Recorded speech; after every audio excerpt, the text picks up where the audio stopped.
There's a sucker born every minute. It's a line most famously attributed to the American showman P.T. Barnum, though there's significant historical debate about whether he actually said it.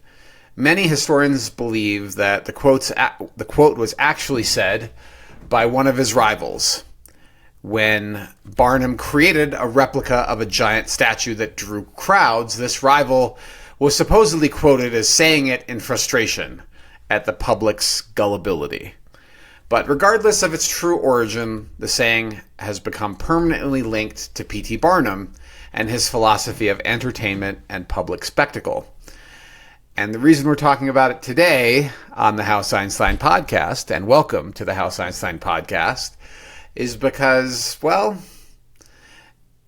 it often seems that agents will market homes, historic homes, mountain homes, land, as if the rules and regulations that allow for development on those properties just didn't exist. That it's really the buyer's obligation to fully understand those and not the seller or listing agent's obligation to explain any of it. But the marketing language that is often used suggests the potential of all these possibilities that actually don't really exist or are unlikely to exist. And that's the closing table topic for this week's House Einstein podcast. I'm your host, Osman, with the House Einstein brokerage, and with me is Hamish Crabb. That's me. Hello, hello. And before we get too far afield, we'll remind you this podcast is entertainment. This is podcast 90. Hamish, can you believe it? 90? Yeah. And if you are looking to make a serious decision about real estate, please reach out to your real estate agent. If you're shopping for an agent, you can always reach us at houseeinstein.com. But this podcast, even though it's sponsored by our brokerage, is purely entertainment. Please do not make any real estate or other decisions on what you hear in the show. And with that, let's get into the other topics. Yeah, this reminds me, or I guess the sucker born every minute in your little intro reminded me a lot, too, of the open space red flag write-up that you did a while ago, too. So, I mean, we'll dive into that a bit more, but have you mentioned, or have not gone into all the topics yet for today, right? I have not covered all the topics, and Red Flag Due Diligence is a series we began a few years ago, and it's still, in the back of our head, it's a part of what we're working on, but it's sort of lost momentum. And basically, it's a drill down of due diligence topics, and you can find a few of those on our YouTube channel. On YouTube, go look for House Einstein. You'll see some of our topics that we covered, and red flag around open space property that's marketed as being next to open space when it really isn't open space is another one of my I don't know, I want to call it pet peeves. Yeah, but also fits pet peeves pretty accurate. fits in really well with there's a sucker born every minute, which does seem to be the attitude of a lot of agents and sellers. Which is not particularly saying great things about our industry, but it is what it is. And expecting the seller or listing agent to tell you all the problems is really, naive wishful. About how this. Yeah. It's wishful and naive about how this industry works. And we're going to talk about one very specific investment thesis. That's the path to building a dream home, is particularly here in Boulder County, and what kind of hurdles you might run into with land. And we're going to talk about it very specifically to a property that's currently marketed, but I will not be revealing the address of it. I suspect with a little bit of research, you could figure it out. But that's not the purpose, is to denigrate this listing. It's really just to help illustrate and educate people on what sort of thinking should be happening on your end as a buyer, preferably with a great agent as your guide, to really do proper due diligence on a land purchase. But there's other areas of real estate where people often run afoul. And in fact, we're going to talk about another recent closing that is in the news, and that'll be one of the last segments we do, that deals with a historic house buyer in Denver who was caught completely by surprise, and in this news segment says repeatedly that things were not disclosed to them that they feel as buyers should have been disclosed to them. And in other topics, so we're going to keep going through on the other table of contents in this pod. We're going to talk a little bit about the process for negotiating inspection concessions. That's sort of a secondary phase of the contract. The primary negotiation is, of course, over price. And then once you're under contract, how to think about inspections and possibly negotiating a concession from the seller, and what our approach has been over 20 plus years of doing this, and what we encourage our clients to consider doing when we work with them as buyers, and also how we educate our sellers on what to expect. We're going to skip market conditions this week. We talked about it a little bit last week, so if you really want to hear what the market's doing, check out our podcast 89. You'll hear the most recent update with last month's data. And if you'd like more actionable information, reach out to your agent here at House Einstein. You can find us at houseeinstein.com, and we'll do a custom analysis specific to your unique real estate situation. And we'll do it live. I'll do it live with you on a video call so you can see the data, and I'll even leave you with a pretty little spreadsheet with a bow on top, provided you're one of our clients. If you're not a client or past client of the brokerage, we'll ask you to consider establishing a working relationship with us. Although, unlike many other agents, I will say that we really would like to get to know you before we get married. We need to date a little bit, so we have to legally establish some things between us before we can offer you that sort of advice, but it's not an onerous, trapped in working with us forever relationship. It just protects the value of our time and makes clear that we represent you in this particular situation. Okay, so we're going to talk about market conditions if you reach out to us. Otherwise, please refer to last week's pod. We're skipping shameless relevant. Still very relevant because real estate doesn't move that fast. We're going to skip over shameless self-promotion in the interest of time. And then we've got a number of news articles to talk about, including today's Fed rate cuts and new budgets that are being proposed in the city of Boulder and the fighting over Denver's proposed budget, as well as some new Michelin star restaurants. And then to wrap it all up, we'll give you our usual Carveout segment, and that's when we talk about pretty much anything that is top of mind for Hamish and I that we just want to talk about. And in my case, I'll be talking a little bit about developing a beginner's mind in a new sport that I have very little experience in. And Hamish, what are you going to be talking about? Well, you had your trip Burning Man, so I'm taking a little week long here at the end of the weekend, or here at the end of this week. So I'll be chatting about that a little bit. Little adventure to the East Coast. Yeah, little getaway. All right. This podcast is sponsored by House Einstein. We serve buyers and sellers in Colorado, focusing on Boulder, Denver, and several mountain resort towns, including Breckenridge and Winter Park. Our mission is simple: help you make a smarter real estate decision. You can learn more at houseeinstein.com or our YouTube channel, where you'll find videos on neighborhoods, specific listings, and much, much more.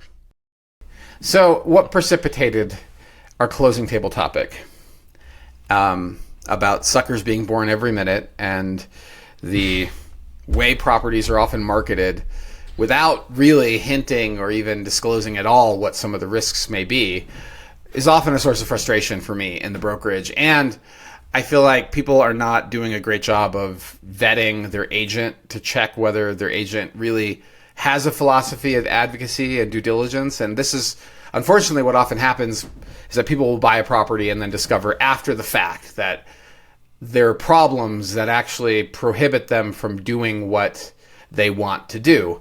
And a classic case of this is a seller we worked with a few years ago. We actually decided not to engage with the seller because their property that they were asking us to market was in the 100-year flood.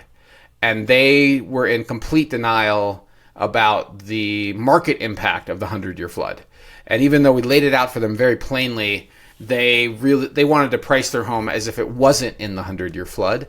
And their energy around it was very firm in their belief that this was irrelevant. And at the end of the day, we just decided that this was going to be a lot of time on market and not being successful. And having done a lot of work without having any pathway to success made no sense to us. So we made the decision to part ways with that seller at that time. And sure enough, it was listed. And it took a long time to sell. and then somebody came in and bought it, and within a year it was back on the market. And the property had been marketed as, imagine your dream home on this amazing lot. Think of all the possibilities. It had a protected view corridor. It was in a great location other than the 100-year flood factor. And yes, what I think is what happened, if I could be so bold, is that a sucker bought it.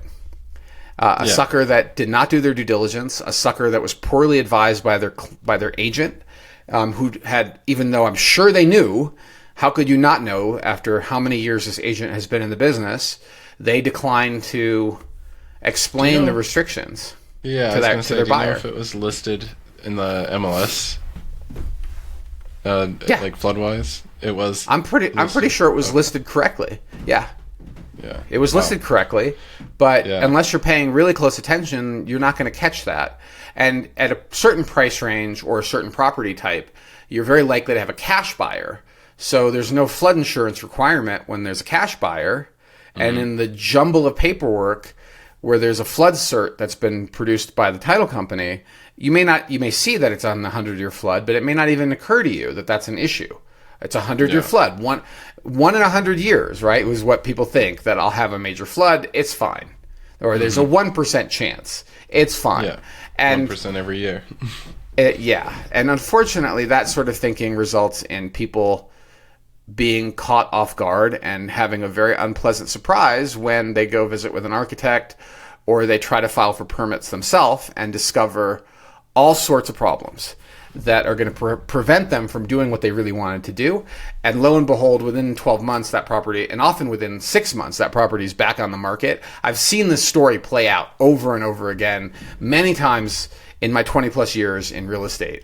And so let's just talk about this specific property that triggered this podcast for me this week, and for which I went down the rabbit hole a little bit. So this is a property that is not very far from my house. It's actively marketed, so I'm not going to give you the address, but it's a property where the structure burned in the 4 Mile Fire. So the 4 Mile Fire was 2009. So we're talking about 15 years ago. And I didn't live up here at the time, but my understanding was there was an unpermitted residential structure on that land, and it burned. And that property was not insured for fire, so the debris was just left there. And sure enough, when I moved up here myself, that's what we saw, was on this parcel of land, there were junk cars that looked like they had been burned. There was a pile of rubble, and there was like a makeshift shack with an AC shoved in the window, and yes, there's a power meter there, but I don't know if it was ever hooked up or after the fire was reconnected. There's also a big roto-milled water cistern sitting above surface, sitting on the ground near the property line. And according to the neighbors, and I never looked into it, the existing structure again was not, what was there was not a permitted structure and or was not insured for fire. So nothing was ever done with the land, and I believe the owner may have passed away, and now their relative has inherited it, and they've also inherited a tax bill.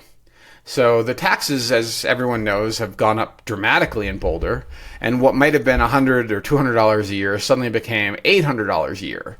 And that's going to catch somebody's attention when they start getting these tax bills. So it's not a surprise that the property has now been marketed. And this just started about 2 weeks ago. It hit the market. And according to the neighbors, they didn't believe it was a buildable lot.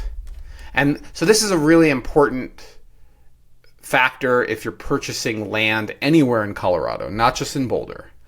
And so, as it is, though, it's listed as a buildable. What's the crux here before we jump into that? So the listing itself does not have a checkbox for buildable lot or not buildable lot. And caveat emptor, the onus is on the buyer to verify whether something is a buildable lot or not a buildable lot.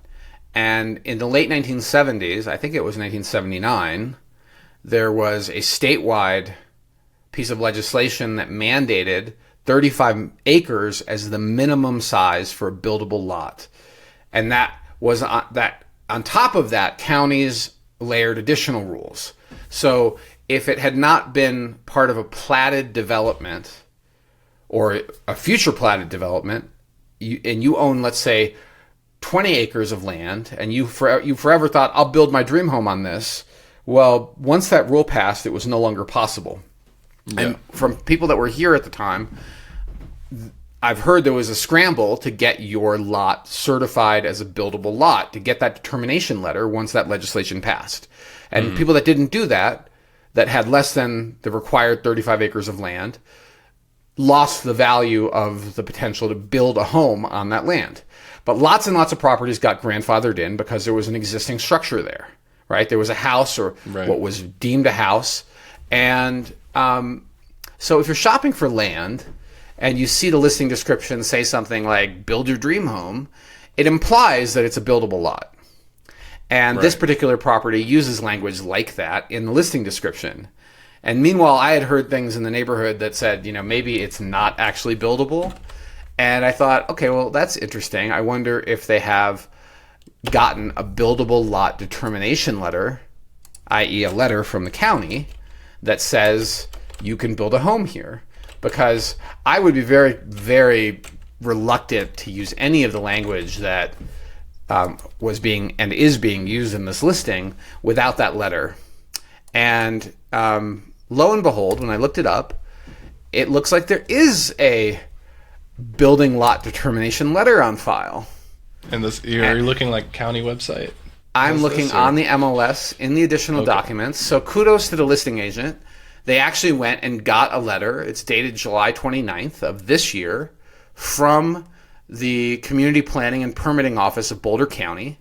And it says, regarding limited and conditional confirmation of building lot status regarding property identified by, and then there's parcel and address number that I'm not going to share.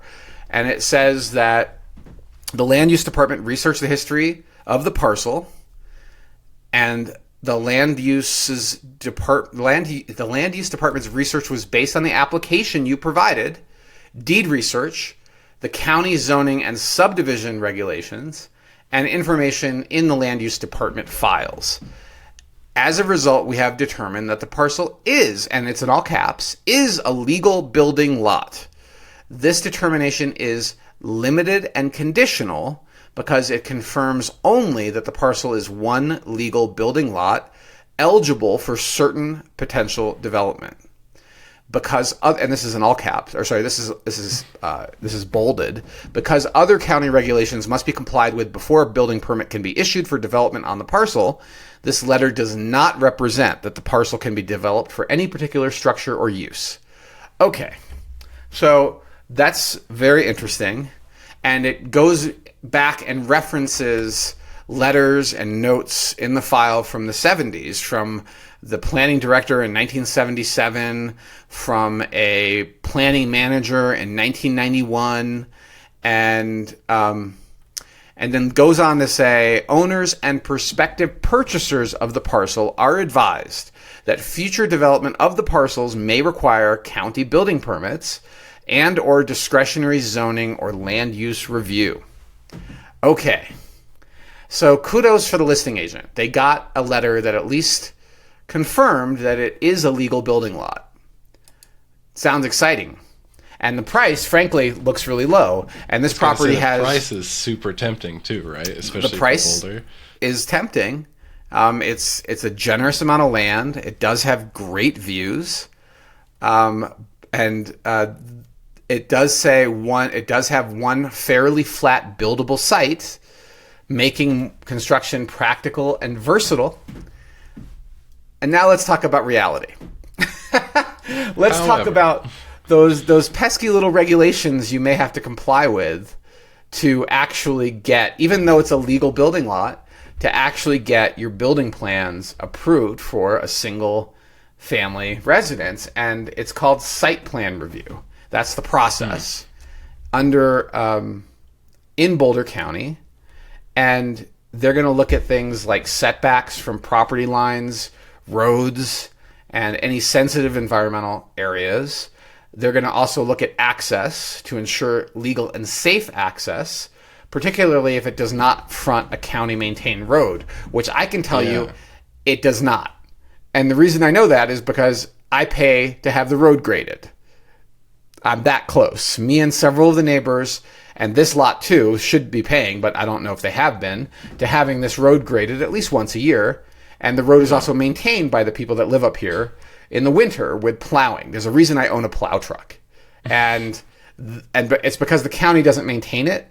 And there was a legal case years and years ago, because it's private. The road is mostly on private land, where one of the landowners tried to block off public access to the road and went in front of the county commissioners and famously lost. So it's a really weird situation where the public has access to cross this on this private road, but the county has no obligations to maintain it. So I'm not sure how they're going to look at legal access to the property, because I guess they're going to have legal access, but that's still another hurdle to verify. And then it needs a septic system and water. And we already know that it only has a plastic cistern for water. So I'm not sure the county is going to. Yeah, well, there's no mention of a well, and I know wells up here have been really challenging. And there's also, where's the septic going? So septic and adequate water sources are a requirement. And then they're also going to look at any potential impact on wildlife habitat, wetlands, or other natural features. It will also assess risks from wildfire, flooding, and geologic hazards, and may require mitigation measures. So as far as geologic hazards go, this whole area is littered with mines. I'm not sure that this property has a mine hole on it or not. They would have. I mean, I know there's an ILC on file, but I don't know even with my knowledge of this area, I'm not sure if there's not a mine shaft on it, because there's a lot of mine shafts. So it wouldn't surprise me if there is. And then finally, a grading plan may be required to manage stormwater runoff and erosion and prevent erosion. So the land is unplatted, and this is what is really challenging, because unplatted land means it has not been properly surveyed. It may have what's called an improvement location certificate, which shows the rough outline of the lot and the rough outline of structures. That's about it. And most of the time, depending on how comfortable the county is, they may require you to get a full survey, which could be very expensive. A surveyor once told me that a full survey on the remaining lots that are unsurveyed in Boulder County is typically very expensive, because they are usually very challenging to survey. And at the time, he quoted me $25,000 to survey an 11.5 acre parcel that we were looking to buy outside of Nederland. And the cost was so prohibitive that it really had a dampening effect on our enthusiasm. And eventually, it wasn't the straw that broke the camel's back, but there was a straw that broke the camel's back. And it was all in the notes at the planning department when we found out all of the things. Oh, this is that same property? Yes, and I'll tell you what is probably in the notes at the planning department and not in this letter, and this is the caveat emptor. Remember I mentioned there was a structure that burned. Well, there are some very specific rules to cleaning up a lot after a house fire in Boulder County. And I don't know, and let me be clear, I don't know for certain whether any of those things were done on this particular lot. And judging by the fact there's a twisted and warped there's lots of debris left over from the fire, including burnt out cars were there for years. I have a pretty good sense that nothing was done to clean up after the fire. That's what I would assume, and be pleasantly surprised otherwise. So if I were advising the buyer on this lot, I would strongly recommend that during their due diligence on the property, preferably once they've tied it up with a contract, they go visit the county themselves and see what else is in that fire. Because if it was not cleaned up after the 4 Mile fire, it will likely be held to a lot cleanup standard that is today's standard. So it's even 15 years more forward in the code. Like you got to remove like topsoil, like a bunch of things to clear it out. You need a demo permit. And then you need to do mandatory asbestos testing. And then there's comprehensive debris and ash removal. And you have to remove all damaged structural materials. And likely foundations and slabs have to go too, unless a structural engineer has said that they are sound and reusable, and typically they're not. And of course, all sorts of damaged trees have to be removed. and all sorts of personal property has to be properly disposed of. And I know this lot, and if I had to guess on what it would cost at a minimum to remove the existing vehicle, well, the vehicles are gone, but the personal property, the unpermitted structures, clean it all up, it's probably a $5,000 bill, $5,000 expenditure minimum. And as a percentage of the purchase price that's been listed, that's actually significant. And that's, and hope you don't find asbestos in anything to add additional costs to the process, because that can really be significant. So, and all of that is on top of, are you sure you can get a septic here? Are you sure that the cistern is going to be adequate to say that's good enough water, or are you going to have to drill a well? And can you even get a well permit? And the safe answer to all of those things is probably not for anything, right? Like the way I would think about buying this property, and what I would advise my clients if they were interested in purchasing this property, is to expect at least $5,000 in cleanup costs. And maybe the best that you can get on this property is a temporary structure like a yurt that you potentially can use to go camping. And there's limitations on how often you can use it, by the way. I think it's like 2 weeks of the year. You can camp in here. What you can't do is come park an RV on it and pretend you live there, because the neighbors are going to turn you in, right? Like it's not going to happen. So the safe answer is... Not that part of the Boulder Mountains. Right. And so in light of that, okay, is that price that it's listed, and I'm not even going to reveal the price, does that make sense? And even for somebody like me who's deeply familiar with the area and would love to have that as a camping site for 2 weeks of the year for friends or family, build a yurt there, how cool would that be? Awesome.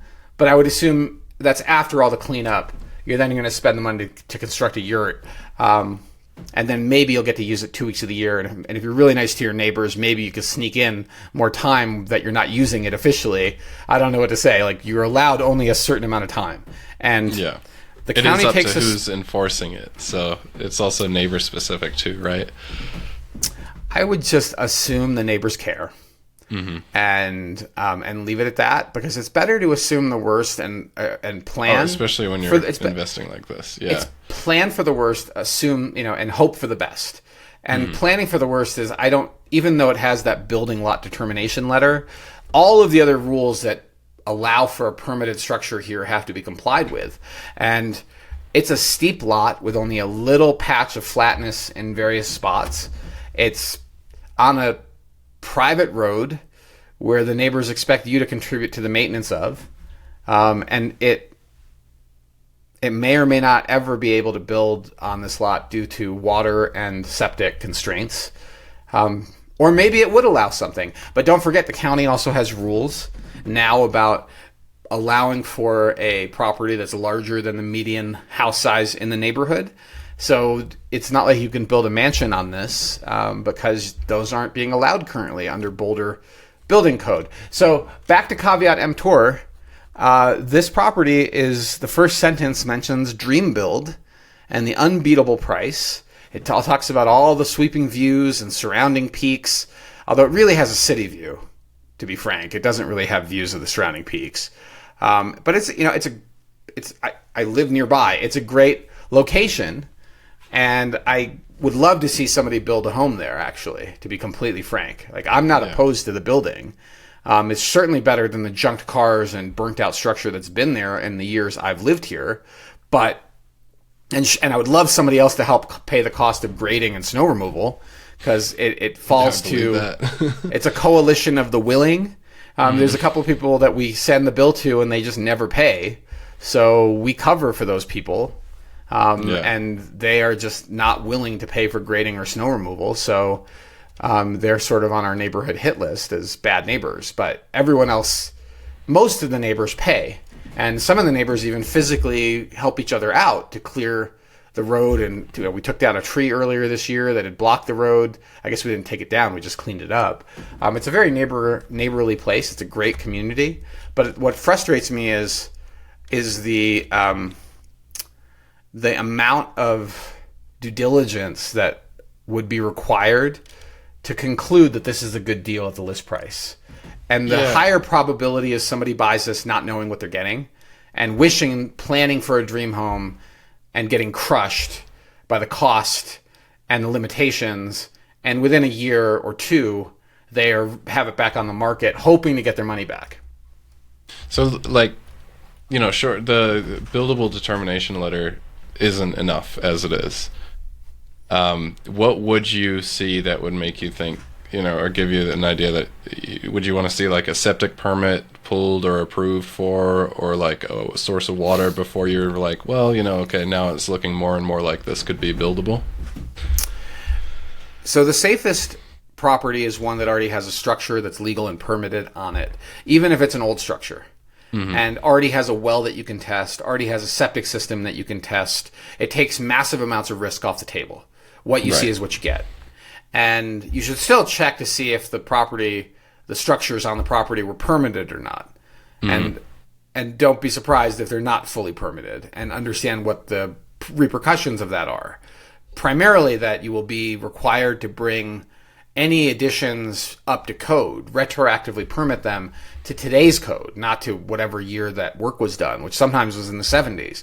There was sort of this prevailing attitude back then that, do what you want and permit it later, if ever. Get a permit for something, but not the full thing. They didn't have satellites in the sky and spy planes and drones, so a lot of people got away with a lot of shenanigans.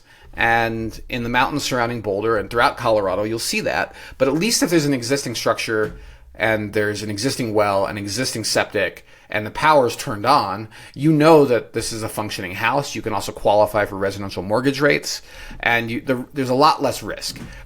Although still requires a lot more due diligence buying in the mountains. But if you're buying this property, I would advise a buyer to have a much longer contingency period, like I guess like this, a lot of this sounds like it's mostly true for just lots, undeveloped lots in the mountains as a whole. You've got the history, right, of there being the 4 Mile fire, and there is debris and stuff still on the lots. That adds kind of the extra layer of the asbestos testing and things like that. But in general, right, like I see a lot of undeveloped lots for sale.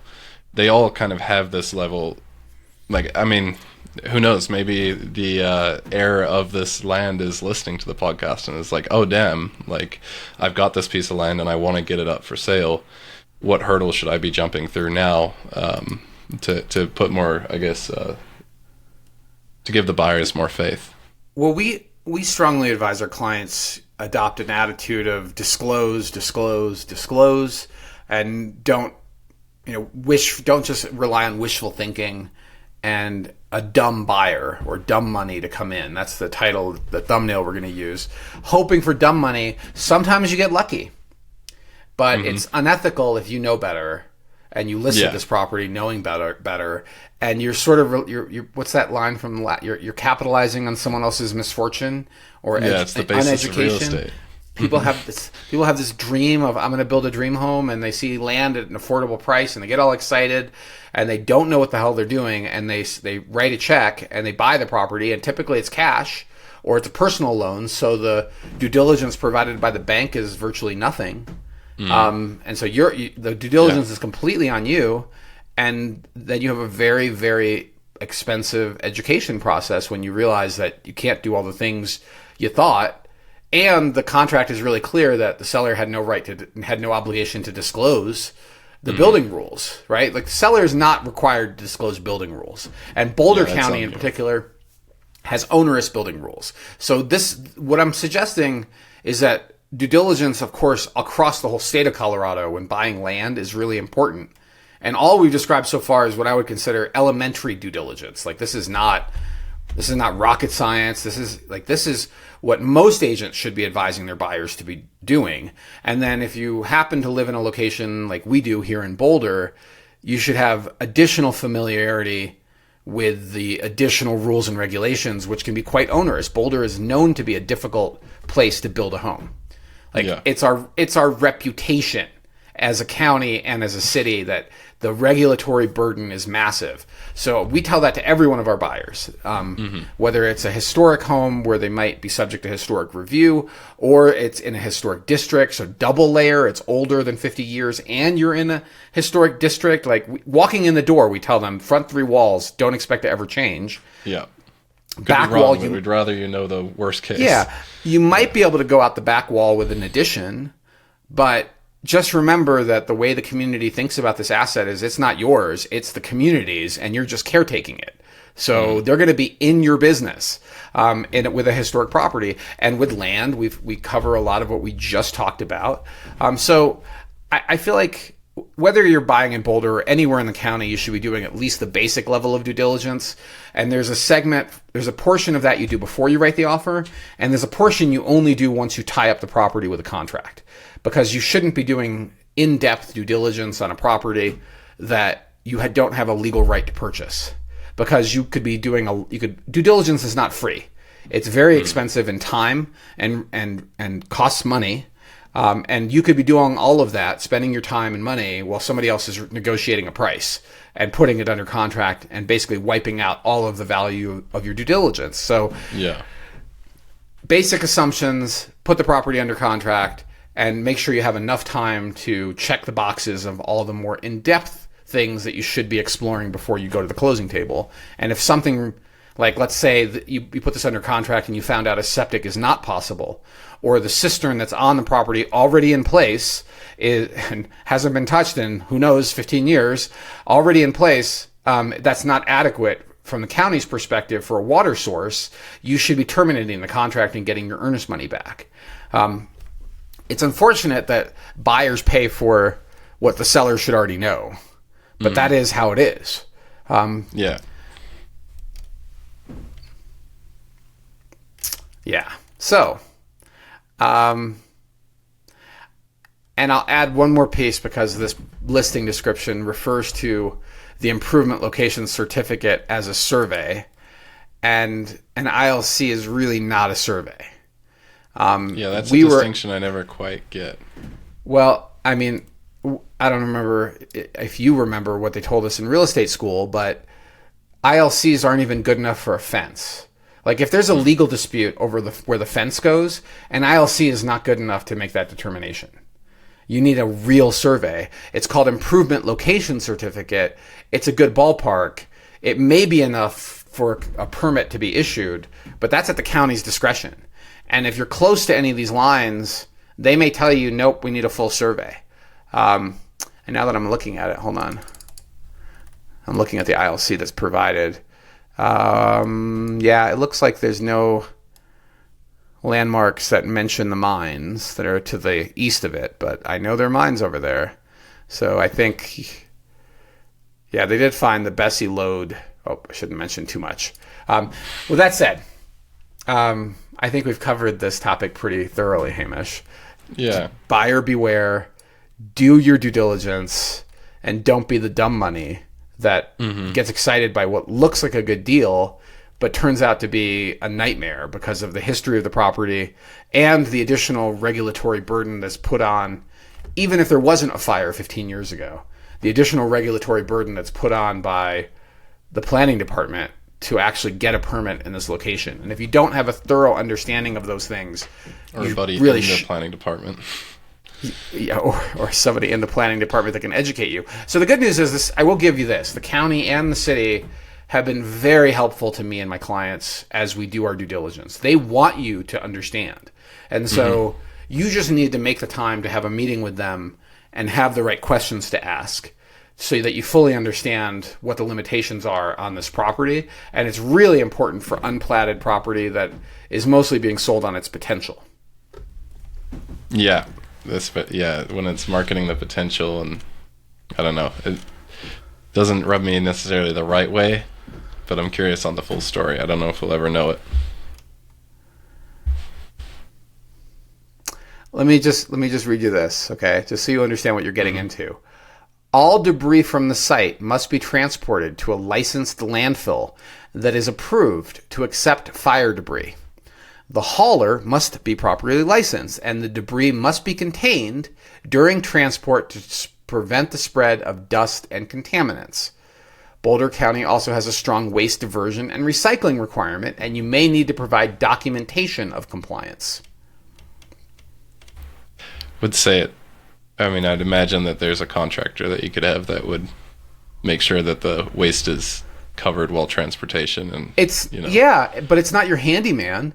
You need to have somebody that's actually licensed for proper waste disposal, for fire debris.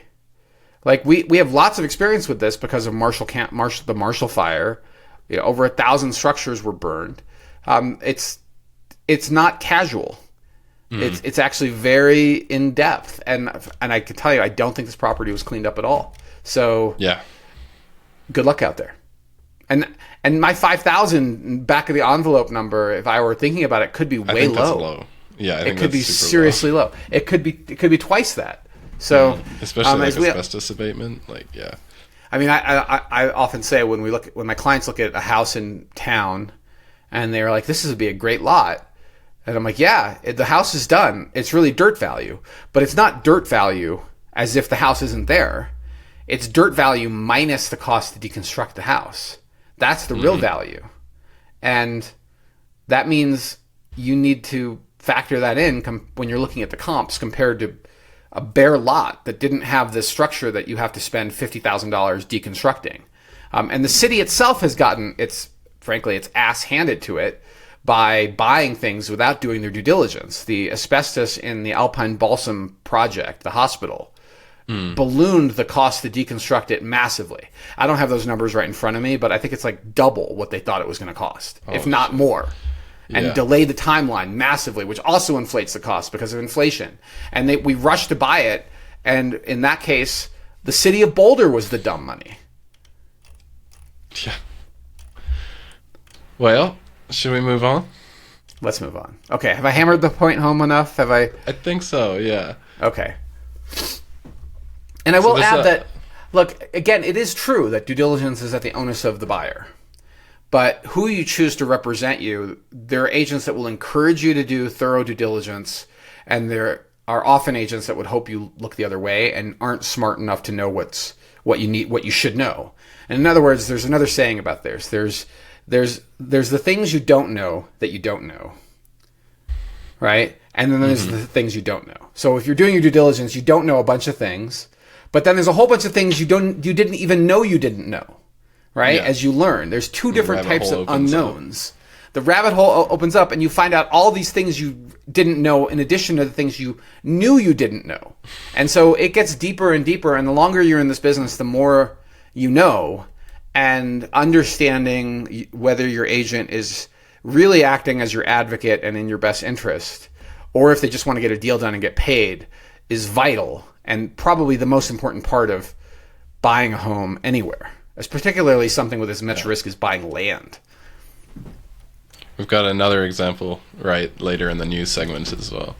We have a delightfully delicious and salacious example of dumb money buying a historic property. It's in the news this week, and it was, in fact, I think the decision was made regarding landmarking of that property against the owner's wishes in the city of Denver.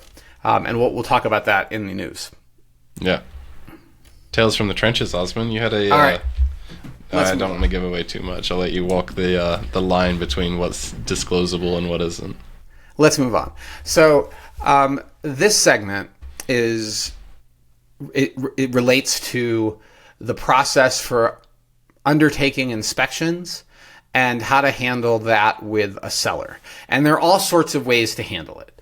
Market conditions may determine how you approach this. In the peak of the real estate frenzy from 2000, like mid 2000 to mid 2020 to 2000, let's say 2022, 2023, where things were really frothy and buyers were throwing cash at houses without doing their due diligence. Often they waived inspection entirely.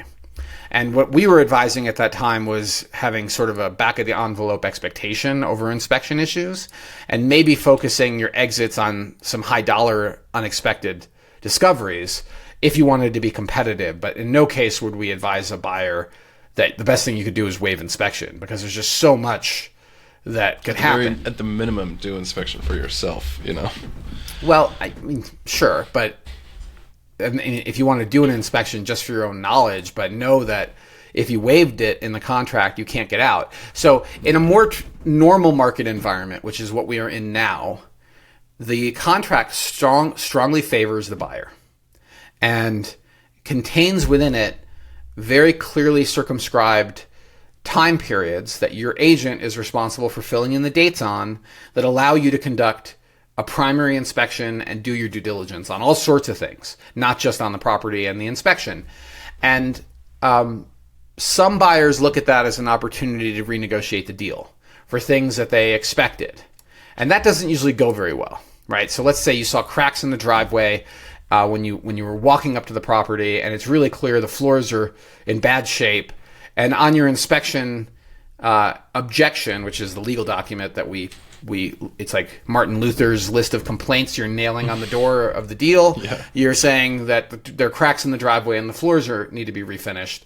But those were visible and obvious. And when you object in the contract to things that are visible and obvious, you don't get very good results in my 20 plus years of experience, because the seller just concludes you're disingenuous, you lack ethics and integrity, and they don't want to deal with you. Like, it's very difficult to move forward on that basis. But the better way to do it, and we recently had a 6-figure concession from a seller, so it's worth talking about. I'm not going to talk about the address of the property or the parties involved, but it was a property that was marketed at a pretty good price. And we went after it pretty aggressively with a budget in mind to deal with a bunch of things that the home clearly needed, like a new kitchen and new bathrooms. But there were things that we simply just couldn't know, such as the roof was completely at the end of its life. And it's such a unique and custom roof that it's like 3 times more expensive than it would be normally. And the sewer line was cracked and broken. And the HVAC had been installed without a permit, and the electrical upgrades had been installed without a permit and had to be corrected in order for it to meet code, because for an electrician to touch anything and move anything, now everything has to meet code if you're dealing with an ethical and law-abiding. Licenses on the line, yeah. Right, and that's what they're risking, by the way. When you ask an electrician or an HVAC contractor to do work that's not permitted, they may agree to do it, but they also, if they get caught doing that, they could lose their license.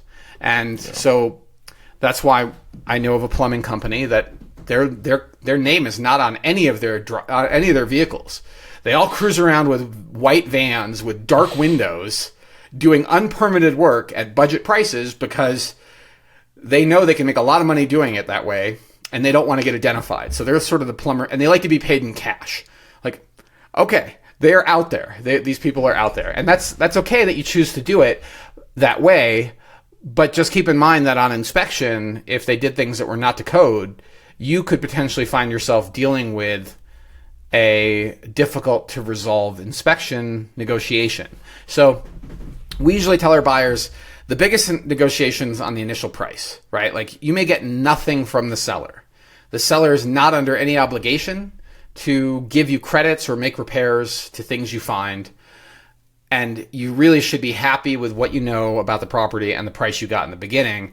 But if you do discover deal killers, then we need to get you out of the contract and get your earnest money back, because that may be the only resolution if the seller is unwilling to budge. But the way that we feel works the best is a really simple formula.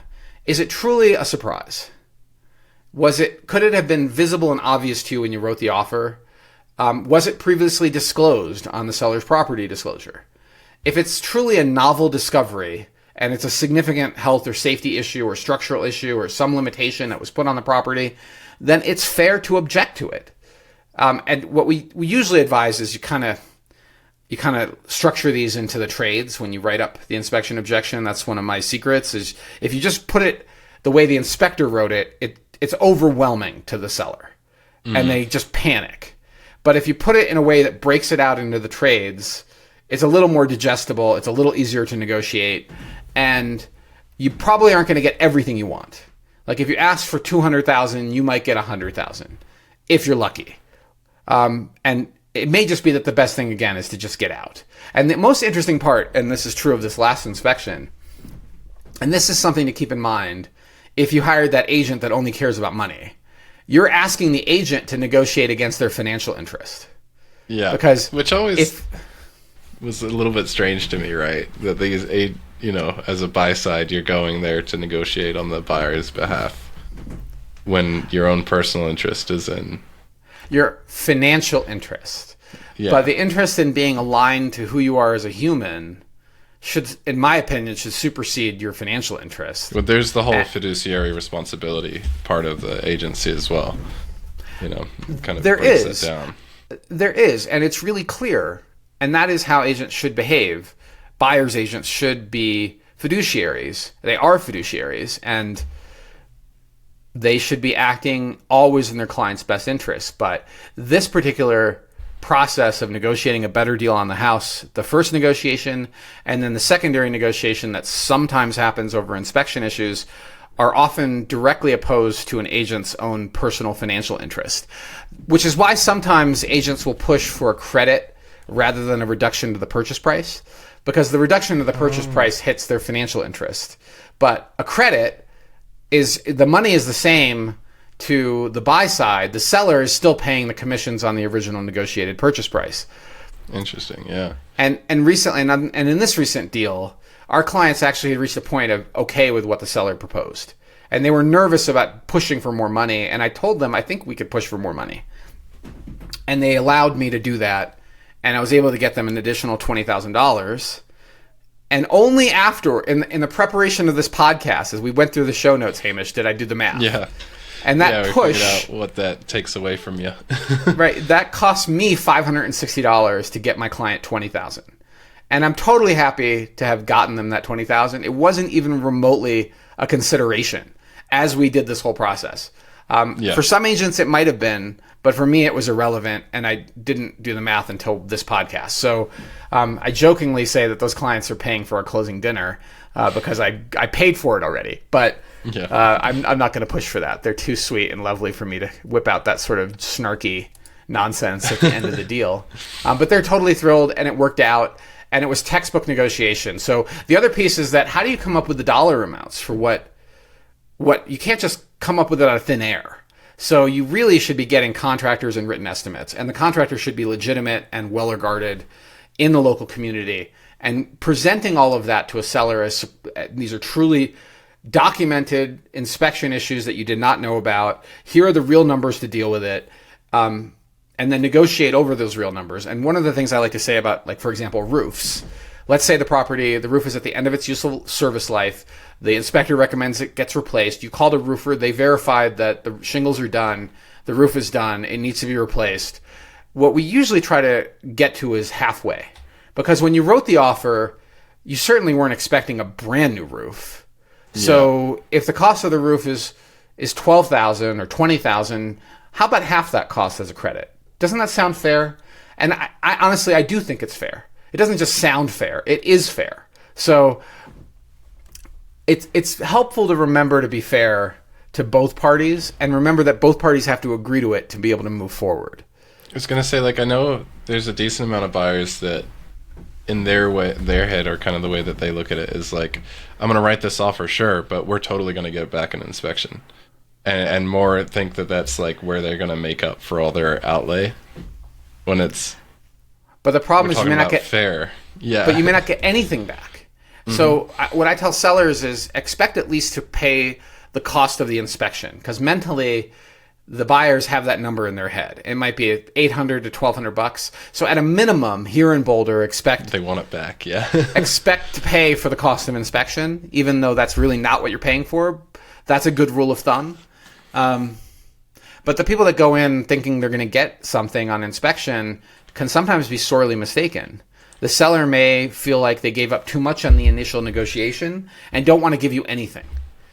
Or they may have another buyer in their pocket that said, I'd pay more than that for this property, and wrote a contract as a backup. So, or they may just hate you because you really pushed so hard on price. Too far. Yeah. You pushed them too far, and now they're not doing anything, and they've got a vendetta. And I've even heard clients say this. Okay, this is a game of psychological points. And what they've said to me is, I feel like the seller is getting everything, and we're getting nothing. And I'm like, you're getting the house. Yeah. And you beat out 7 other offers, and we're still below your top dollar amount.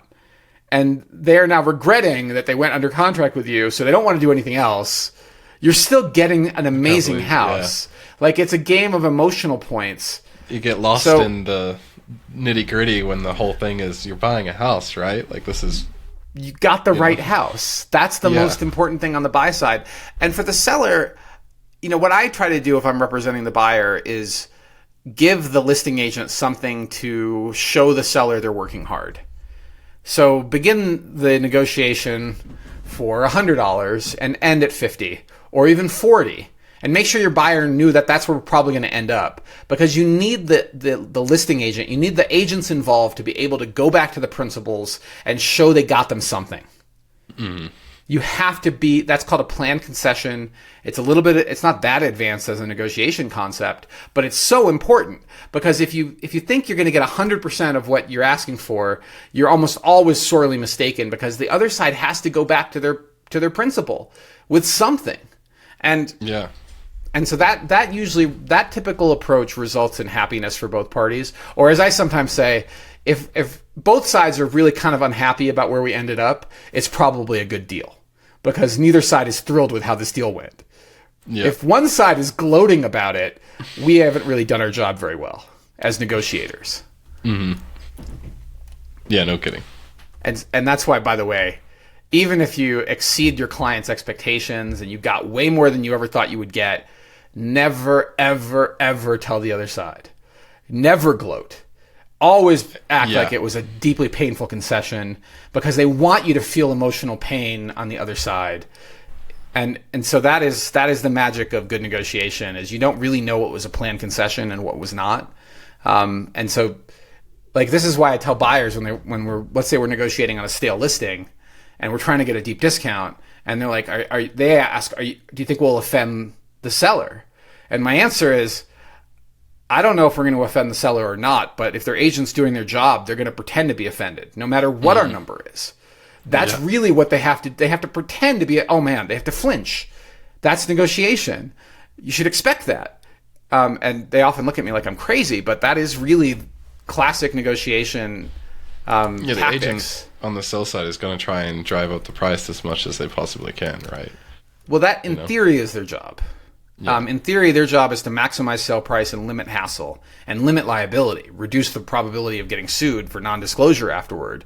Mm-hmm. In practice, I think a lot of agents intentionally price things low and want to get the deal done fast and don't really have their clients' interest at heart. I mean, that's just my personal experience. I hate to be so downer on our industry, but that is what I see over and over again from many agents, not all. And so this is a criticism by category. And I will praise by name the other agents that do a great job. And there are many agents in Boulder and other places that do an amazing job, but they are the exception, not the rule.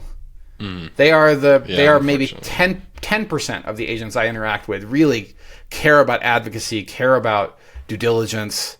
And maybe I don't know, maybe I'm too negative about it, but I just feel like that's just I expect bad behavior. I can think of like a few examples where, like, our former clients have gotten, dazzled by like an algorithm that was way overpriced, and a few examples, especially like a listing agent, that aligns with their personal interest and their fiduciary responsibility to jack that price up, but then their personal advertising is how quick can they move a house, so then they're also kind of incentivized to lower the price on it too. Yeah, well, some people really go with the agent that tells them what they want to hear. Yeah. And the agent sometimes can hide behind, well, I didn't know it was an algorithm that priced your house. And you bought that by signing that agency. And I'm just going to tell you, I believe that agent knew, and I believe that agent acted unethically by overpricing your listing to try to get your listing. They are not the one that pays the price of months and months on market, and inevitably you end up at a price that's much lower than you would have if you priced it right to begin with. And totally. All the cost of just owning a home over time too. People can't help themselves. They're like, oh, go with agent A that's offering me $150,000 more on the list price than agent B. Agent B sounds like such a downer. Agent A tells me, like, they love this house. They recognize the design and hard work and beauty of this amazing architectural marvel that we constructed. And I mean, I'm wrong sometimes, but in this particular case, which is funny because it's the same agent in two different deals that we've now structured across an hour conversation. The same agent, whose name shall remain nameless, has come up with shenanigans in their business practices. Oh, no kidding. That's the agent from the closing table? It's the agent from the 100-Year Flood story. Oh, okay. Gotcha. Yep. Yeah. All right, let's move on, Hamish, because we want to wrap this up. No wonder they aligned. With a reasonable amount of time. Well, there's other agents that play those games. It's just the 100-year owner and that agent. I was like, no wonder they got along. Well, no, that agent represented the buyer. Oh. Yeah. Yeah. Anyhow. That buyer shoved the... Yeah, no. Anyway, it doesn't matter. Let's move on. Yep. Now I'm ready to move on. Yep. Yeah. Okay, good. Are we ready? Yeah. All right. Now we're going to move on to a segment we call Sales of the Week. And we actually had prepared this segment last week, and I'm not entirely sure what happened, but we completely skipped over our usual segment of Sales of the Week. So these are actually 2 weeks old, but at the same time, I think they're still relevant. The point of Sales of the Week, this segment, is to help educate you about market conditions and property types for certain property types and locations, often within Boulder, because that's our home range, if you will. And the first listing in Sales of the Week is 6487 Cherry Court in Niwot. It closed at the very end of August 29th, and it was listed at $4,587,000, and it closed for $200,000 over list. And yeah, it's a deal that, frankly, is a little bit surprising because the $3+ million market for homes in Boulder is saturated with inventory. Like, more than 90% of homes on the market are not selling above $3 million in Boulder County. So you have a lot of room for negotiation and you have a lot of options. And although this is a lovely home, it's in Niwot, which is one of my favorite parts of Boulder County. It is, it's not actually a municipality, which most people don't realize. It doesn't have home rule like Longmont and Boulder and Ward and Nederland. It is subject to county regulations, but it's a very large house, almost 8,000 square feet, built in the 90s, 4-car attached garage. I would call it classic style.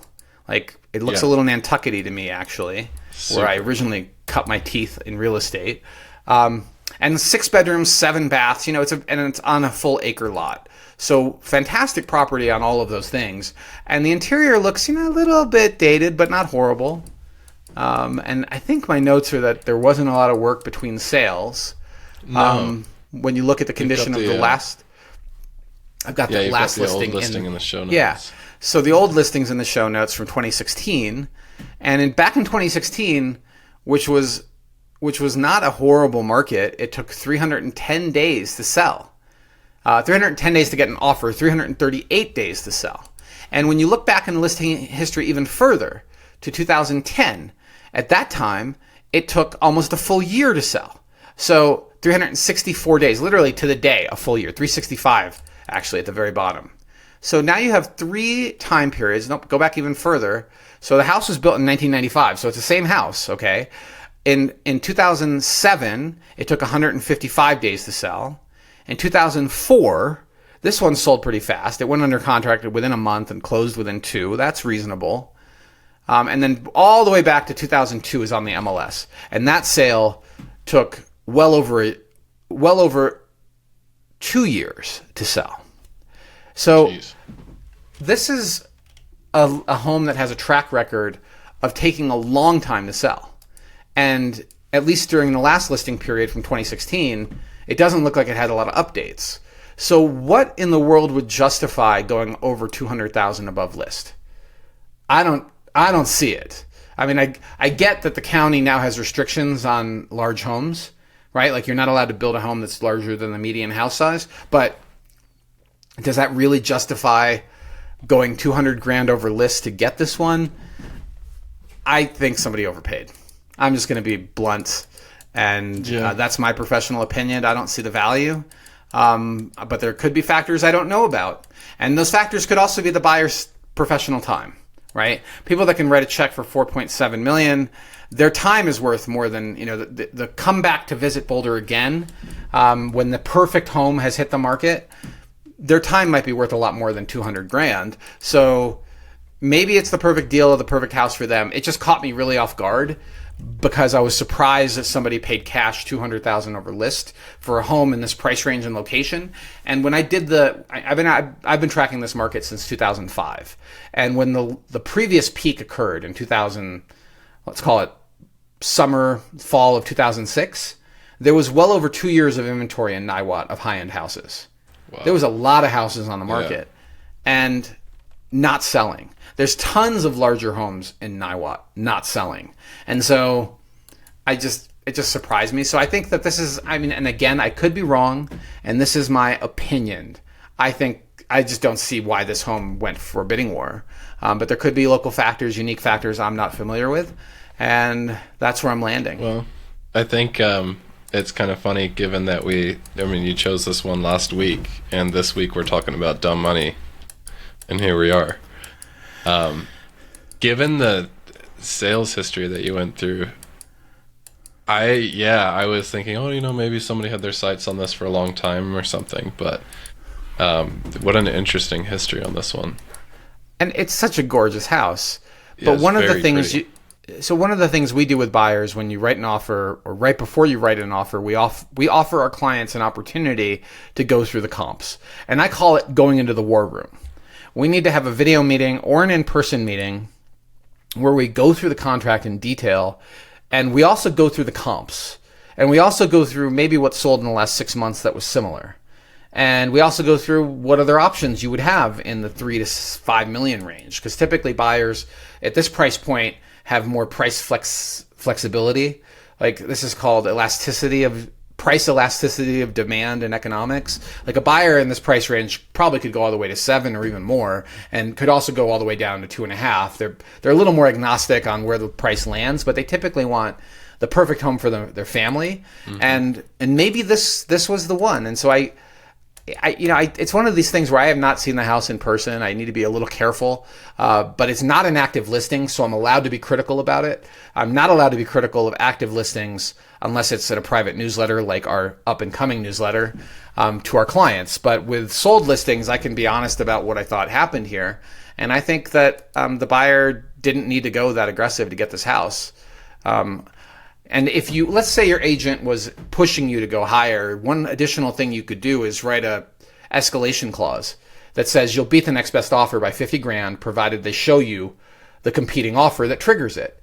And 50 grand should be enough to, even at this price point, to convince the seller, like, what do they have to lose to show the competing offer? Like, are you competing with thin air? Like, they should be respectful of that. And it's funny how agents often act personally insulted when you say you're going to use an escalation. But an escalation clause could have saved this person a lot of money. All right, let's move on here to our next listing and hope I don't get dragged into court by the buyer's agent to justify my opinion. And I've said this again, it's my opinion, and this podcast is entertainment. Are you not entertained? Yeah, come on now. Yeah. Okay. Oz, we've got roughly 20 minutes before... we could go over a little bit later before your hard stop. But. Okay. We can bump it a little bit, like an extra 10. We're going to go a little faster. So 2695 Stanford Avenue closed August 28th. It is a bi-level or multi-level home in Table Mesa on a great street. And I think this is a great example of an agent doing it right, representing their buyer. Even though the home was relatively fresh, it wasn't brand new on market, had been on market a couple of weeks at 3.3. And after a couple of weeks, they tested the seller with a price, and they managed to negotiate a really hefty discount. So we're talking about 13.5%. Yeah, a huge discount for a relatively new listing. So kudos to the agent that negotiated that, who I will mention their name because I think it's such a great deal. They did a good job for the client. Tom White O'Connor with White O'Connor Real Estate. Great job. I think that's a solid negotiation on a home with a perch, a home that should hold its value for a very long time. And I think it was probably a mistake for the listing agent to go above 3, but that may not have been their decision. It might have been the seller's decision. So also July really nice listed. Yeah. Also late listing and full acre lot. There's a lot to like about this house. So I'm going to say that quickly and we're going to move on. Yeah, my bad. 3,500 Bison Drive. And this is a case of a seller grossly overpricing it. They started at 3.4 in January. It's an adorable mountain home, but you really need good local knowledge about mountain homes to advise clients. It's off of Flagstaff. And Flagstaff is a horrible road to drive down because of all the cyclists and the motorcycles racing and the popularity of the trails. So it's a little unpredictable when you try to drive this road every day. So this is a pretty good property from a retreat perspective, right? Like it's not your primary home. It's beautifully designed. Even though it's a bit older, the home was built in 1988. I think they did a great job updating it. It's just a factor of a home like this, you got to wait for the right buyer. And in this particular case, they started off with a really high price in January, and it ended up selling for 2.8 on September 8th. Okay, next one, 1080 Ithaca Drive. This is a classic buy level in Table Mesa. Once again, we're back in Table Mesa, and Table Mesa is the land of buy levels. It is the dominant house type in the neighborhood, particularly in lower Table Mesa, not Devil's Thumb, where you see a lot nicer homes, larger homes. These are sort of your basic bi-level style house, 1,867 square feet, listed at 1.34, sold for 1.25, and nothing really, eye-popping in terms of its design or the interior. I would call it kind of straight up the fairway average for a bi-level, and a good data point for sellers. And it's a data point house. Like the kitchen's a little dated. Like everyone has seen this floor plan. If you've been shopping in Boulder hundreds of times. The most I think I've sold this exact floor plan for was into the 1.4s, and that was a few years ago in a home that had been thoroughly updated. This one, not really that updated, but not horrible, probably well maintained. Didn't see it in person, so can't really say that with confidence. But I think it represents a good comp for all the buy levels in a decent location in Table Mesa of this size buy level. Okay. You've got the Martin Acres index. This would be your buy level index for Table Mesa. I should do a buy level index for Table Mesa because it definitely is indicative of a property type that is its own thing, but also not the highest in demand. Like the 2 stories in the ranches typically are much higher in demand than the buy levels or tri levels. Yeah. Okay, 1037 Katy Lane is our last sale of the week. This one's in Longmont, in one of my favorite neighborhoods in Longmont, a location called Prospect. And when I first moved to Boulder, Prospect, or as it was called at the time, Prospect Newtown, was really new and startlingly different because of all the architectural styles that were incongruent with each other by design, and the mixed use by design that was embedded in the neighborhood. And the early buyers, I think, were vindicated because today it is gorgeous as a neighborhood. It is one of several neighborhoods I personally would consider buying in Longmont, and I love the feeling of the tall trees, the sense of community, the restaurants, the location that's in close proximity to Main Street, where the you street can get names themselves. The street names themselves are fun. The houses are fun. The lot sizes are a little small, but that's livable. And often classic designs. Like this is a very classically designed home, but it isn't a Victorian from the era of the 1940s. It has decent closet space, tall ceilings, great layout. I mean, awesome house. And listing agent priced it at $999,950, which is sort of a pat price, but okay. And it went under contract right away and closed out within 60. So straight up the fairway.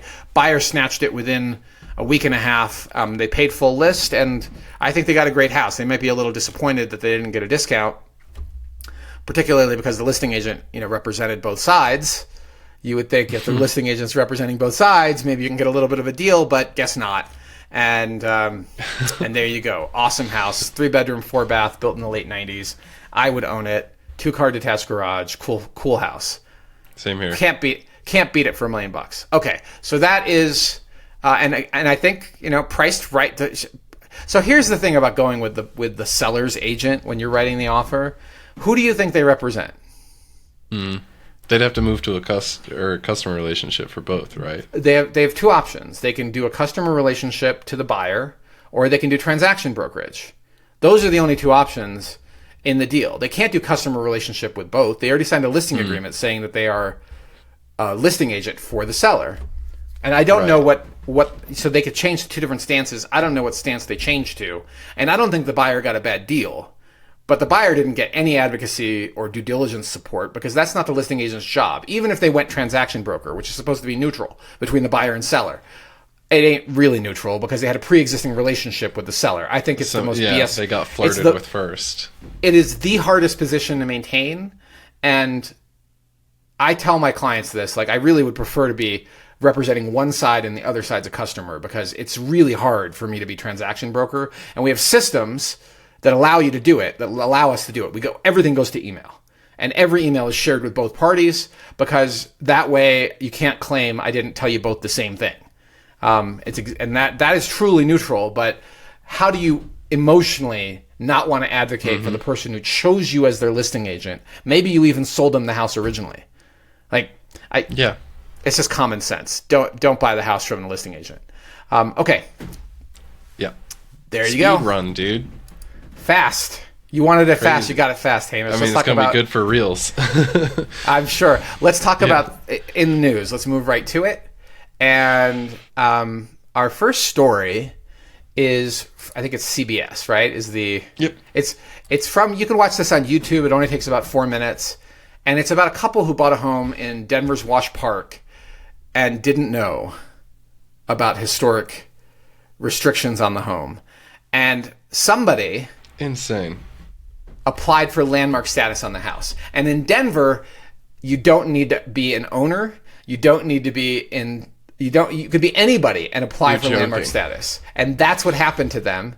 They bought the house for over $3 million. They're into it for over $3 million. I don't know what they paid for the house, but they say they're into it for over $3 million. They've got it listed for 3 and change, which is supposedly their break-even point. And this news article talks about how they're upset they did not get disclosure of potential landmarking of the home. And unfortunately, caveat emptor, I don't think they have a case with their agents, although I don't know any details about their agent relationships. But clearly they went in not knowing. And so this is back to dumb money as the title of this podcast. Anything older than 50 years is subject to historic review. If it's in a historic district, you're even more onerous levels of attention are going to be paid to this house. And if you're planning to demolish the home, one of the things you can and probably should do is file for a demo permit or ask the seller to file for a demo permit as part of the purchase process. And if demo permit's granted, all bets are off. You're done. You can demo the home. And in Boulder, that's deconstruct the home. And one thing I want to mention that is very distinct between Denver and Boulder. In Boulder, you can't just be anybody on the street, from my understanding, applying for landmarking. You can't, it's like swatting. You can't go swat I was just going to say that. That's exactly what I was going to say. This is like the homeowner equivalent of swatting someone. This is swatting someone. So in Boulder, you either have to be, you could be a city council person, you can be in a nonprofit that deals with historic homes, or you can be the owner. Those are the 3 categories of people that can apply for landmarking. But in Denver, you can be the person who lives across the street and doesn't want to see the house get demolished and a new home in your yard and apply for landmarking. I mean, that's I don't know who actually applied, but that's the biggest usual suspects are the people who live nearby and don't want to see you do something with this. So this is a really interesting story, and it is so important to choose an agent that's going to advocate for you and encourage you to do thorough due diligence and has some knowledge of how real estate works in the community that they're working in and is willing to share that knowledge with you because they care about your interests. So I don't know what to tell you about this other than I feel sad for the people that lost $3 million, but they are the poster child for dumb money in this podcast because this is seriously dumb money. Like, how did you not know that historic review is a thing? I know. So that's what I'm trying to figure out is like, did they buy it and then they got swatted? I'm using that as the term. Or that's what the news article makes it sound like, right? It's only look, it's 4 minutes. We've already talked about it for longer than the 4 minutes. Yeah. That maybe we have. No, we have. Then that news article went. So I don't know. The full story, I'm curious. Yeah, it's it's good to know though if we ever make any enemies in Denver. And you listeners. Keep that. I'm sorry I called you dumb money. It just comes from my days in the investment community when you're trying to sell something that you know isn't worth the price that you're asking. And they, at the time when I used to work on Wall Street, there was a saying about the smart money. The smart money's doing this, the smart money's doing that. And so tongue-in-cheek, we would refer to this as we're looking for the dumb money.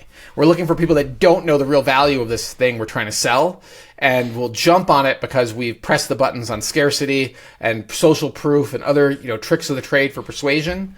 And they've asked, you've asked them, are there any other offers? And they've said, of course there are people that are just foaming at the mouth to get this house. I think we're going to have a bidding war. You should write your offer today. Otherwise you may not get it. And you believed it. And you wrote this offer and you didn't do your due diligence.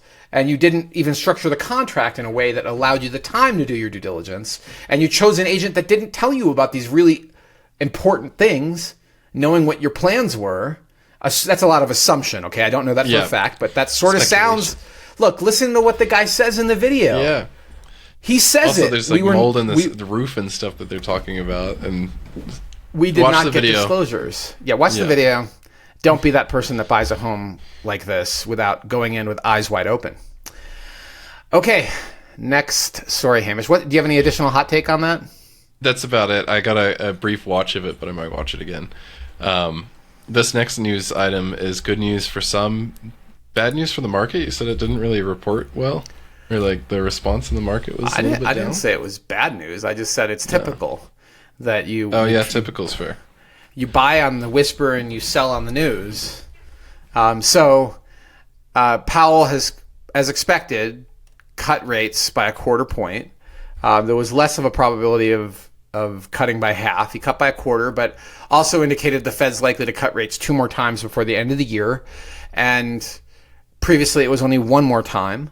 So the market is down today, at least as of what we are seeing at this moment of recording. And who knows, maybe it'll end up even. But typically traders will trade on the news, sell on the news, and buy on the whisper. Yeah. That's kind of a pattern that you see in the equities markets. I don't know, Hamish, what do you think of...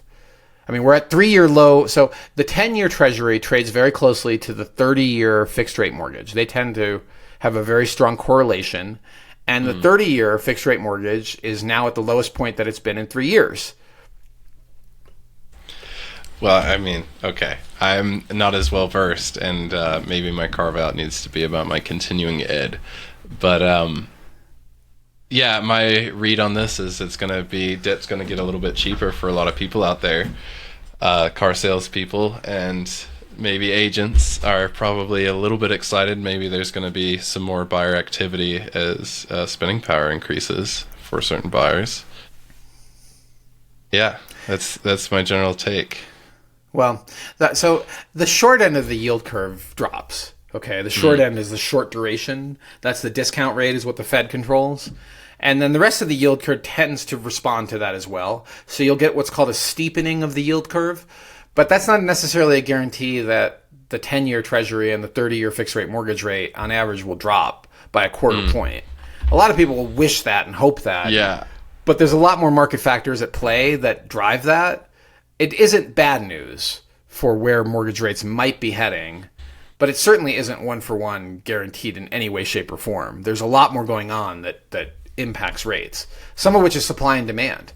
But I think most people are going to aren't going to know that, and they're going to assume lower rates are coming and expect to hear a lot of realtors like pounding on the table like Khrushchev with a shoe that, hey, rates are coming lower, jump in, now's a great time to buy.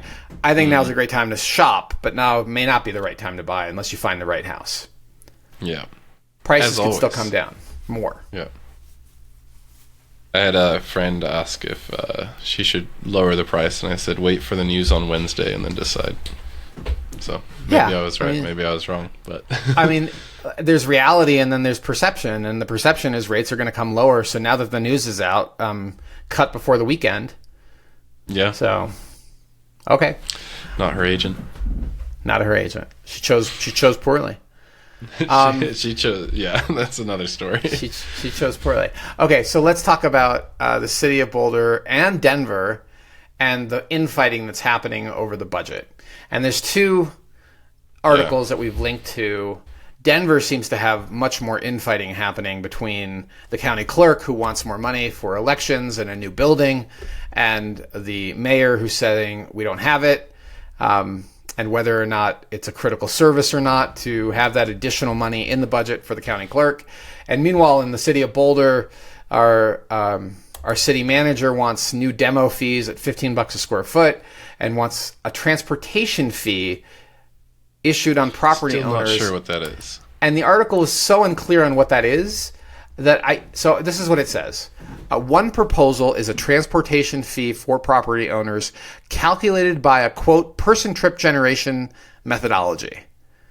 Person trip generation methodology? What does that mean? Like, there's 5 people that live in the house and they go to work every day, so that's 5 person trips. Plus they go shopping twice a week, so that's 7 so 5 person trips a day times 7 days a week is 35 trips plus shopping. Let's say 3 days of the week, so let's make it let's call it 40 trip persons. Like, how are they coming up with 2 million? Is what I want to know. Agreed. And I love how it's supposedly to repave roads, fix bridges, and repair sidewalks. Of course it is. It's not to, pad staff salaries and fringe benefits ever. It's Never. Really, whenever they cut budgets, it's always about, the emotional, painful things that they're going to cut, like paramedic positions, right? Like, we're not going to have as many trips on the Chautauqua summer shuttle. Like, we're going to get rid of a summer camp. But it's never cut, like, the real meat and potatoes of the budget, some of which was based on pandemic-related spending by the federal government, and that's now been brought back to reality. So we're going to have some fighting. It's, in my opinion, it's not massive numbers that are being cut, although Denver's in worse shape than Boulder. But Denver's struggling.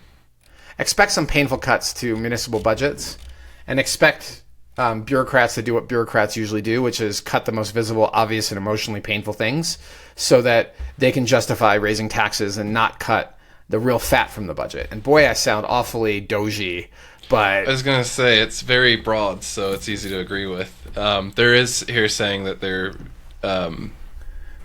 also there's $50 million in federal funds that have yet to be dispersed. And that's also where kind of Colorado's budget has been had to be reworked. So it's probably smart that Boulder's planning for not getting much federal funding. And it's kind of where things are going. Yeah. It is reality, but okay, so they asked that we need to not plan to get that $50 million. Here's the other thing that I like to try to get my head around. So the overall budget for the city of Boulder is $521 million. Which is less than last year, or this year. Okay, because we don't have as much money. And, I mean, I'm on the board of a couple of nonprofits, Hamish, and we budget with a reserve. If we're going to have a $1 million budget, there might be $1 million and $1.1 million in the overall operating budget, and we know where we have to cut if we can't get to the $1.1 million. We have reserves for a rainy day. Why is the city not having reserves for a rainy day? Why are we suddenly... it just astounds me that because... I wonder what the reserves are. Why don't we have an operating... Some. Why don't we have an operating reserve? And when you think about $521 million on a city of, let's call it 110,000 people, you're talking about $5,000 per person. And $5,000 per person is an astounding number. And when you ask yourself, if you're living as a citizen or if you're living in Boulder, whether you're a taxpayer or not, it doesn't matter. Are you getting $5,000 worth of services out of our city every year? So I looked into that too, right? Like Westminster, roughly using the same math, is about $3,400 per person. And then I pulled up both budgets and put them across each other. And it looks to be kind of like how capital expenditures work. So Boulder's got $100 million more in capital expenditures. And this is, I'm looking at year 25 to year 25 in capital expenditures, capital improvement than Westminster. So is this like fixing old buildings, or is this a new building? CU South, floodplain, all sorts of different projects. CU South is a different budget. We'll pull it up. That's the city. That's not the city's budget. The city is spending some money, but CU is spending most of the money on CU South. Okay, fair enough. Fair enough. And there's other stuff in there too, right? Like, it's not just that, but yeah. 32% of Boulder's entire budget, $189.9 million, is for capital improvements.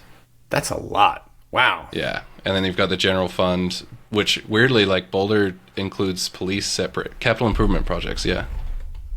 So like, the big difference is capex.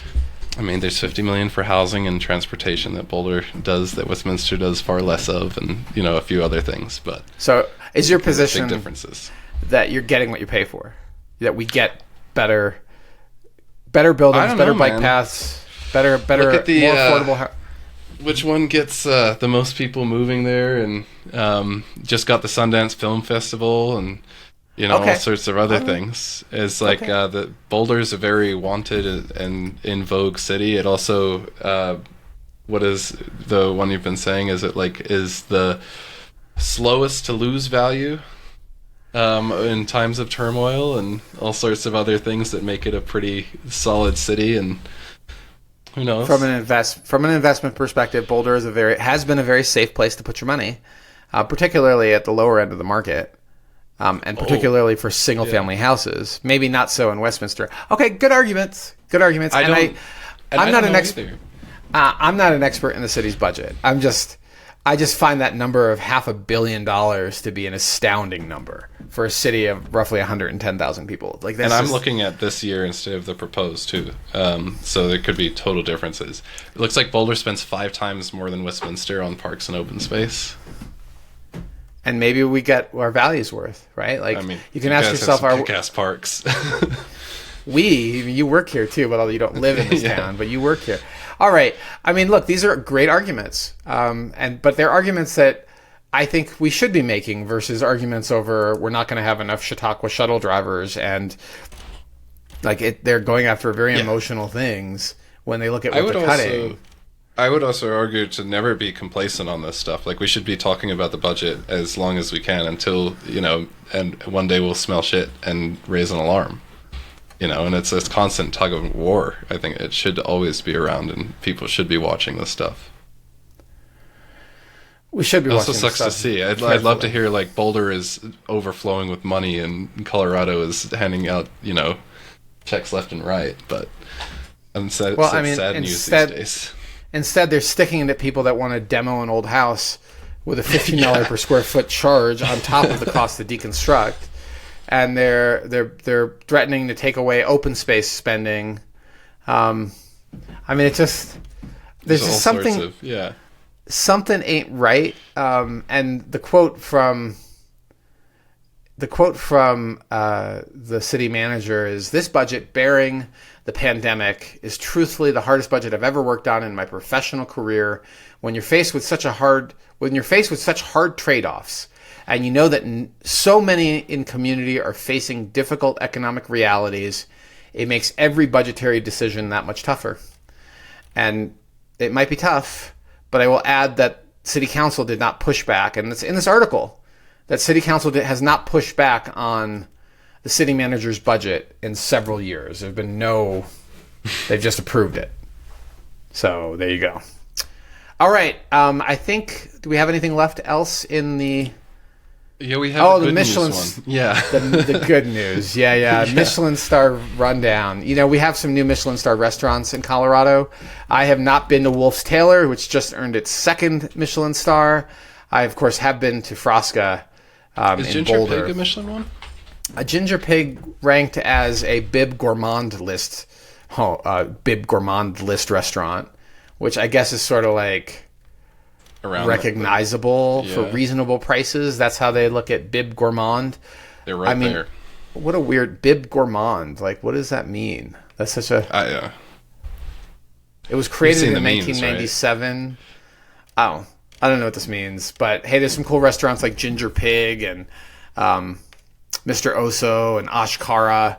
So check out the Colorado Sun with that article, and go check out some of our recently recognized and previously renowned and re-recognized restaurants. Yeah, I was going to say, agents, you've got new closing dinner locations, and clients, nudge the agents. I don't know if other agents do closing dinners. We stopped during the pandemic, but we've started up again. Yeah. Do they? Have you heard that? I think only a few, not many. Outside of our team? It's something from the investment banking world, is after the deal's done, you get this little totem, and you take the team out for a closing dinner. Often with the other side, it's like a celebratory, look how much money we made on our fees experience for the closing for the agents, not the agents, the bankers involved. Maybe they'll invite the lowly analyst along if they like you. Yeah. I still have one deal totem, or it looks like a gravestone. Really? From my time, yeah. It's like a granite slab. Yeah. It's aluminum actually. Okay. Sick. All right, so let's talk about carve-outs and wrap it up, Hamish. Do you have your license What license? to fish? I do.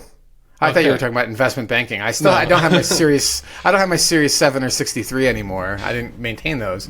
But yeah, I got a fishing license to go fishing in Wyoming. I obey the law. I spent the money. I'm checking. Yeah, I mean, How I dare hear you? stories about the game warden, you know. All right, so I guess I should go into it since Hamish alluded to what my carve-out is. I grew up spinner fishing in lakes and ponds, and the thing out here is fly fishing, and it looks so evocative and romantic and seems like a lot of fun. And a really good friend and past client invited me to some lessons, and he used to do this. He's put together a book on fly fishing and how to fly fish, and we for over the summer we met several times in various parks in Boulder where he taught me all sorts of stuff. And we finally just last week went out for a couple days last weekend out in Wyoming in the snowy range to sort of have a practical experience of fly fishing in a lake and on a stream. I still need some more equipment, so I couldn't quite get into the water, but it was still an excellent experience and very meditative. But most importantly, and this is the part that was my realization, is that most of the stuff I do, whether it's for work or for fun, I'm reasonably competent. Like, I kind of know what I'm doing. Yeah. And I'm not trying to sound cocky, at a reasonable level. Like, I'm not an expert, okay, in dirt biking or mountain biking or running or any of the things I do for fun or for work. I think I'm an expert in work, okay? I think I'm willing to say I'm an expert in real estate. Plus. Yeah. But I'm not an expert in fly fishing. In fact, I'm so not an expert. I would consider myself completely incompetent. And so learning at this incredible level of it's such an interesting experience to have a beginner's mind in an entirely new thing. And it was so grateful. I'm so grateful for my friend and past client to take so much time to teach me. And also grateful for the team, and also grateful for Starlink, because I could actually work on deals while I'm away. It all worked out. It was an incredible trip. Fly fishing, what a hoot. That's what I got. I have never fly fished before, but apparently I've been watching enough reels or whatever on Instagram now because it thinks that I'm a pro fly fisherman. I'm getting like videos on how to make flies, on how to cast, and all sorts of things. And having never done it before and knowing that it's a complex branch of fishing, I have no basis. So I'm watching all this stuff like, yep, still Greek to me, and then thinking of you out there, So it's kind of fun. It was a lot of fun. And if you get into it, let me know. We can go out fly fishing. Man, I will hook somebody's face. That's why you have to wear glasses while you're fly fishing. You cannot fly fish without some eye protection. Safety goggles, yeah. All right, Hamish, your carve-out. Tell me what's up with North Carolina. I'm out of here. Last year, if you guys have been listening for a long time, you'll know that I drove out there in a car that I built and spent a week with some family. My brother has a newborn, or had a newborn then, and it kind of dawned on me that it's something that I should be trying to do at least just once a year, is go see my stateside family. Today, at time of recording, it is my nephew's birthday. His name's Mackay, so I need to... I don't know. He's 3. Do I call him? He's not going to remember. I'll send a text or something. You should call him. His parents. I'll give him his a parents call. will remember. All right, fair. And they keep score too. But no, I'm going to go see my brother for a week, and it's really cool. They live out in like Ogden, Wilmington area in North Carolina, and I kind of call it a coastal Boulder. It's a little humid and a little bit salty for me. I got my fix in New Zealand for that. but it's generally a pretty nice place to be, and there's a nice little coffee shop on a boardwalk that I'm looking forward to going to. I actually have their sticker on me AirPods Sundays. Nice. Yep. Nice. That's awesome. Harmless Carveout. I've got definitely some more things that happened while you were gone in Burning Man, Osmond, but I'm going to have to remember them, and this is very top of mind for me. So. Okay. Well, I hope it's an amazing trip and a well-deserved vacation. And I want to hear all about where you went and what you did when you get back. I'll just send you children photos. Great. I love kids' photos. Yeah. As long as they're not mine. So you've been talking most of this. Should I do you want me to play us out? Please do. I've talked way too much. Please bring us in. Dear listener, very much appreciate you listening all this way. I was listening to another podcast today, and apparently the average attention span is like 8 seconds now. So if you made it this far, you're outstanding, and we're very proud of you. If you'd like to give us some more of your attention, we have this newsletter. Osmond's chatted about it a few times in this podcast, houseeinstein.com. We can talk freely about active listings on the market, especially if you're in the market and looking. Might be something there useful for you to see. So get on our website, check that out. Follow us on social media, YouTube, House Einstein, Instagram, Facebook, X, Blue Sky. Got a little bit of activity on LinkedIn. That's an interesting one to be working on. But otherwise, thanks very much for joining us. We like to see all the feedback. Ryan, we know you're there. And we'll catch you next time. Hey, y'all. We'll catch you next time. Thanks so much. Bye-bye.